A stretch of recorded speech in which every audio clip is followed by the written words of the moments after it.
আপোনালোকৰ গুজৰাটৰ ডমেজ ব্ৰিজৰ কথা বহুত শুনিছে চাগে। বহুত ভাইৰেল ব্ৰিজ হয় এনেকুৱা 100 ব্ৰিজৰ ভিতৰত। আজি মই এনেকুৱা এখন ব্ৰিজৰ কথা ক'ব ওলাইছোঁ যিখন ব্ৰিজ আছে মুম্বাইতে আৰু বহুত ফেমাছো হয়। এই ব্ৰিজখনৰ কাহিনীটো ইমান ভয়ানক যে আপোনাৰ বহুকেইদিন ৰাতি এই ব্ৰিজখনৰ কথা চকুত ভাহি থাকিব পাৰে।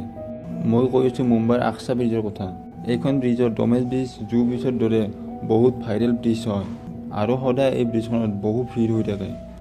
কিন্তু সেই ভিৰৰ মাজত তাৰ এটা এনেকুৱা বস্তু থাকে যিটো বস্তু বহু কম মানুহে দেখা পায়, কিন্তু যি মানুহে সেই বস্তুটোক দেখা পায় সি তাৰ পিছে পিছে যাবলৈ ধৰে, কিন্তু সেই মানুহজন ৰিটাৰ্ণ আৰু ঘূৰি আহিব নোৱাৰে। আজি মই এই ভিডিঅ'টোত এই ব্ৰিজখনৰ কথাই ক'ব ওলাইছোঁ। এনেকুৱা কি বস্তু আছে সেই ব্ৰিজখনত যিটো বস্তুৰ ওচৰলৈ গ'লে সেই মানুহজন আৰু ঘূৰি আহিব নোৱাৰে। মুম্বাইৰ এই ব্ৰিজখনত সদায় মানুহৰ বহুত ভিৰ হৈ থাকে। কিছুমান মানুহে সাঁতুৰিব আহে, কিছুমান মানুহে সৰু ল'ৰা ছোৱালীক ঘূৰাবলৈ লৈ আহে। কিন্তু ব্ৰিজত কিছুমান এনেকুৱা জেগা থাকে যিবিলাক জেগাত নৰ্মেল মানুহে যোৱাটো মানা থাকে, কাৰণ মাছমৰীয়াবিলাকে মাছ মাৰি থাকে। তেওঁলোকে মাছ মৰা নাওকেইখন তাৰ ছাইডতে ৰাখি থৈ দিয়ে। আৰু এনেকুৱা ছেম ঠাই আকছা ব্ৰিজতো আছিল আৰু ইয়াৰ পৰাই মেইন কাহিনীটো ষ্টাৰ্ট হয়। কিছু বছৰ আগত প্ৰতীক নামৰ এজন ল'ৰা আছিল। প্ৰতীকে সদায় সেই আকছা ব্ৰিজতে আছিল, কাৰণ প্ৰতীক এজন মাছমৰীয়াৰ ল'ৰা আছিল, প্ৰায় 20-21 বছৰৰ। প্ৰতীকে সদায় সেই আকছা ব্ৰিজত দেউতাকৰ লগত ৰাতি পেৰা দি থাকে, কিন্তু প্ৰতীকে কোনোদিন অকলে নাছিল। কোনোবাদিন দেউতাকৰ লগত থাকে বা কোনোবাদিন লোকৰ ল'ৰাবিলাকৰ লগতো থাকে।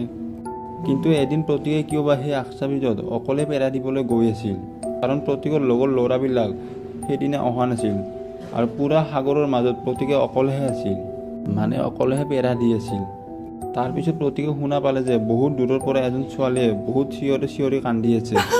এনেকুৱা কৰি কান্দি আছিল যে সেই ছোৱালীজনীয়ে পানীত ডুবি আছে। তাৰপিছত প্ৰতীকে লগালগ নাওখন ওলাই সেই ঠাইখিনি গুচি যায় দেখা পায় যে সেইখিনি ঠাইততো কোনো নাই। কিন্তু কিছু সময় পিছত সেই আৱাজটো আৰু দূৰৰ পৰা আহি থকা শুনা পালে প্ৰতীকে সেই আৱাজটোক পিছা কৰি বহুত দূৰ যাই পালে।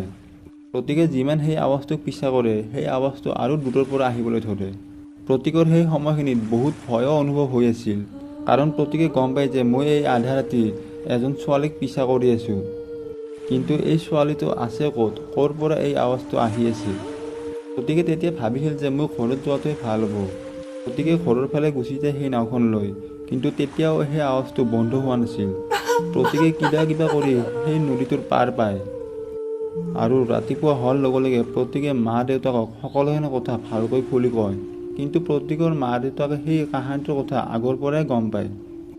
প্ৰতীকৰ সকলোখিনি কথা শুনাৰ পাছত দেউতাকে ক'লে যে বেটা, মই জানো সেইটো বস্তু কি বস্তু হয়, আৰু এনেকুৱা ঘটনা আমাৰ সকলোৰে লগতে হৈছে। এই আৱাজটো বেলেগ আৰু কোনো বস্তু নহয়, এই আৱাজটো হৈছে এটা জলপৰীৰ আৱাজ হয়। আৰু এইবিলাক জলপৰী সেই জলপৰী নহয় যি জলপৰী তুমি সৰু কাৰ্টুন বা মুভিত দেখা পাইছিলা। এই জলপৰীবিলাক সাধাৰণ এটা মাছৰ নিচিনা হয়, যিটো বস্তুৱে মানুহক দূৰত লৈ যায় তাক মাৰি পিটি খাই পেলায়। প্ৰতীকে দেউতাকৰ সকলোখিনি কথা শুনাৰ পাছত প্ৰতীকে দেউতাকক ক'লে যে দেউতা, আমি আচলতে এইবিলাক কথাত বিশ্বাস কৰিব নালাগে। মই নাভাবোঁ যে এইখন দুনিয়াতো দেউতা এনেকুৱা জলপৰীৰ নিচিনা বস্তু আছে। এইবিলাক মুভি কাৰ্টুনতে থাকে, ৰিয়েল লাইফত নাই। এইবিলাক কথা বিশ্বাস কৰাতছে পুলিচৰ আগত যায় এই সকলোখিনি কথা কৈ দিয়াটো ভাল উপায়, কাৰণ তেতিয়াহে পুলিচে যায় সেই লাছটো বিচাৰি আনিব। তাৰ পিছদিনা যায় প্ৰতীকে পুলিচৰ আগত সকলোখিনি কথা ভালকৈ কৈ দিয়ে। তাৰপিছত প্ৰতীকে ৰাতিত ডিউটিৰ কাৰণে গুচি যায় সেই সাগৰত পেৰা দিবলৈ, আৰু পুলিচেও গুচি যায় সেই মিছনটোত সেই লাছটোক বিচাৰি আনিবলৈ। পুলিচে বহুত বিচৰাৰ পাছত সেই লাছটোক বিচাৰি পালে, কিন্তু সেই ছোৱালীজনীৰ নহয়, প্ৰতীকৰহে লাছটো বিচাৰি পাইছিল। আৰু পাইছিল ক'ত? পুৰা সাগৰৰ মাজত। প্ৰতীকৰ দেহটোৰ আধা অংশ খাই পেলাইছিল, কাৰণ গধূলি প্ৰতীকে যাই পুলিচৰ আগত কমপ্লেইন কৰিছিল সেইজনী ছোৱালীক বিচাৰিবলৈ, আৰু এতিয়া প্ৰতীকে নিজে সাগৰৰ মাজত লাছ হৈ পৰি আছে। এই সকলোখিনি কাহিনীৰ উত্তৰ প্ৰতীকৰ দেউতাকে পুলিচক কয়। প্ৰতীক এজন 20-21 বছৰৰ ল'ৰা আছিল, আৰু এইখিনি বয়সত ল'ৰাবিলাকে ভূত বা জলপৰীৰ নিচিনা বস্তুক বিশ্বাস নকৰে।